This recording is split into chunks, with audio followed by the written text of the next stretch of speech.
Hey everyone, and welcome back to another video. And in this video, I'm going to show you how to change your time zone on Calendly. Now, this video is going to be particularly useful for individuals. Let's say that you decide to move places and your time zone now differs by 2 or 3 hours.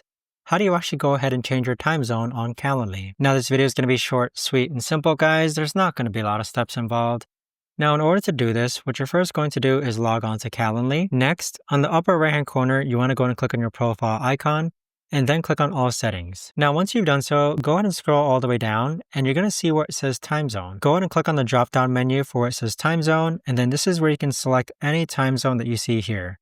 So on the left hand side will be the time zone. The right hand side will be the current time. But there you have it, guys. That right there is the best and easiest way that I know of to actually go ahead and change your time zone on Calendly. If you guys know of a better, easier way to actually do this, let me know in the comments down below. I would love to know. Thanks so much for watching, everyone, and I'll see you guys all in the next video.